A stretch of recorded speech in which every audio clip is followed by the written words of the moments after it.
अंतिम विजय। लेखक स्वामी सत्यरूपानंद जी। जब से इस सृष्टि की रचना हुई है, कदाचित तभी से देवों और असुरों का संग्राम अविरल चल रहा है और अनंत काल तक चलता रहेगा। कभी देव पक्ष विजयी प्रतीत होता है तो कभी असुर पक्ष प्रबल दिख पड़ता है। इस देव असुर संग्राम का अंतिम निर्णय असंभव है। जब तक सृष्टि है तब तक विजय पराजय का यह अनंत क्रम चलता ही रहेगा। इस घटना चक्र में एक बार असुरगण देवताओं से पराजित हो गए थे। कुछ काल के लिए उनकी शक्ति क्षीण हो गई, किंतु पराजय की पीड़ा ने असुरों को अधिक दिन तक निष्क्रिय न रहने दिया। असुर सुरमा वृत्तासुर ने शतक्रतु इंद्र के वर्चस्व पर अधिकार करना चाहा। विजय मद में इंद्र असावधान हो गए थे। इस अवसर का लाभ उठाकर वृत्तासुर ने पृथ्वी पर अपना अधिकार जमा लिया तथा उसके विशेष गुण गंध का उपयोग करने लगा। वृत्तासुर द्वारा गंध का अपहरण कर लिए जाने के कारण समस्त पृथ्वी दुर्गंध से परिव्याप्त हो गई। इस दुर्गंध से इंद्र को बड़ा कष्ट हुआ। उन्होंने कुपित होकर वृत्तासुर पर अपने अमोघ अस्त्र वज्र का प्रयोग किया। वज्र प्रहार से वृत्तासुर व्याकुल हो उठा तथा प्राण त्राण के लिए वह जल में जा समाया। वहां उसने जल पर अपना अधिकार कर लिया तथा वहां रहकर जल के सार तत्व रस को ग्रहण करने लगा। इस प्रकार जल पर उसका पूर्ण अधिकार हो गया। जल पर असुर का अधिकार देखकर देवराज इंद्र बड़े क्षुब्ध हुए तथा रोष पूर्वक उन्होंने पुनः अपने भीषण वज्र से वृत्तासुर पर प्रहार किया। वज्र की मार से वृत्तासुर व्याकुल हो उठा। प्राण रक्षा के लिए वो भाग चला। भागकर वो अब तेजस तत्व में समा गया। इस प्रकार उसने तेजस पर अधिकार कर लिया। अब उसने तेजस के विषय रूप का हरण प्रारंभ किया।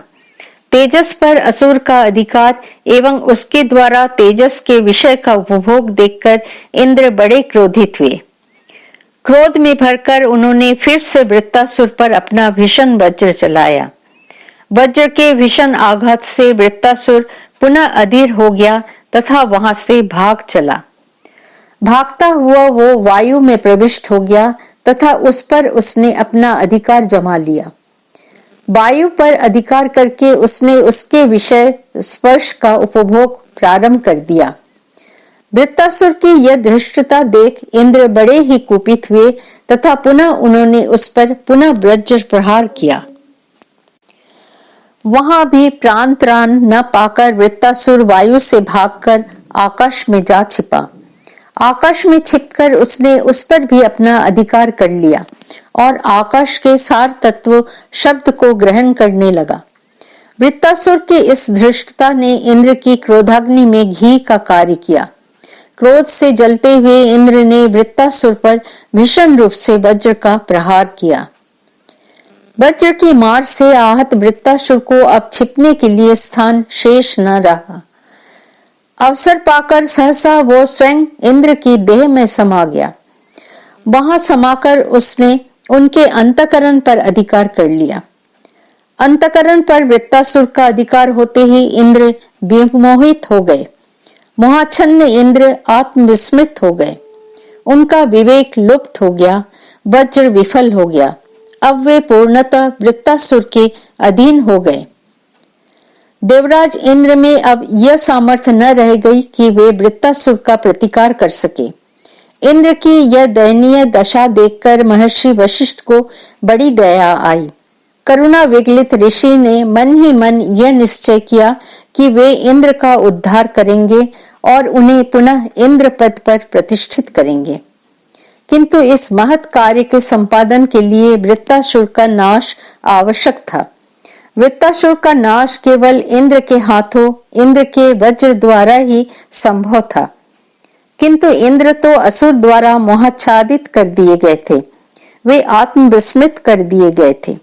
अतः सर्वप्रथम कार्य था इंद्र को मोह निद्रा से जागृत करना। ऋषि ने इंद्र को मोह का नाश करने का निश्चय किया। मंत्र सिद्ध ऋषि ने रथंतर साम का गायन प्रारंभ किया। इस आह्वान से इंद्र की चेतना लौटी, वे सजग हो उठे। सजग होने पर उन्हें ज्ञात हुआ कि वृत्तासुर अब बाहर नहीं है, वो तो उनके भीतर प्रविष्ट हो गया है। अतः अंतस्थ शत्रु का बाह्य वज्र के द्वारा संहार संभव नहीं। आंतरिक शत्रु को आंतरिक शस्त्र के द्वारा ही पराजित किया जा सकता है। इंद्र ने अब वृत्तासुर पर आंतरिक अदृश्य वज्र से आघात किया।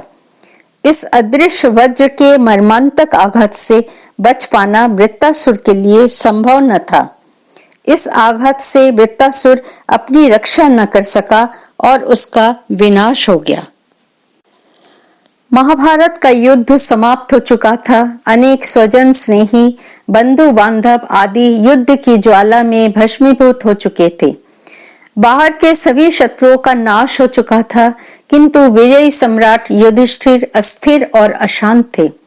उनका शोक संतप्त हृदय जल रहा था।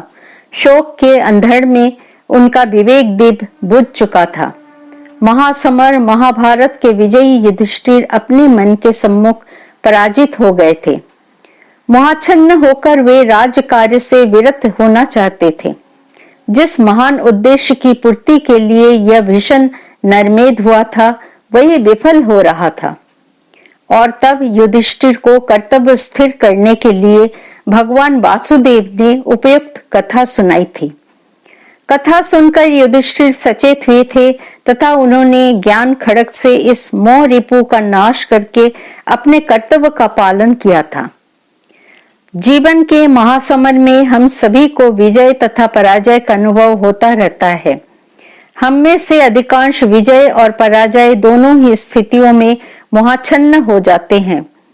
हमारे मोहाच्छन्न होते ही अज्ञान रूपी वृत्तासुर सक्रिय हो उठता है। सक्रिय होकर वो हमें रूप रस गंध शब्द स्पर्श आदि के जाल में फंसाना चाहता है।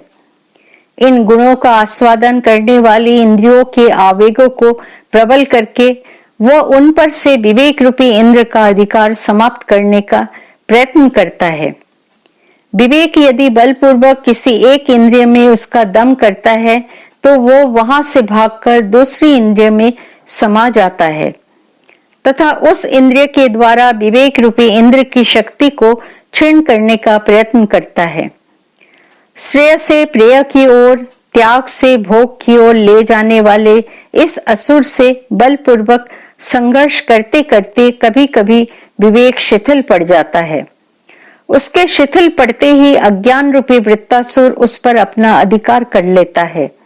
एक बार अज्ञान के अधिकार में आ जाने पर विवेक की स्वयं चेतना लुप्त हो जाती है। प्रतिकार करने का उसका सामर्थ्य शेष हो जाता है।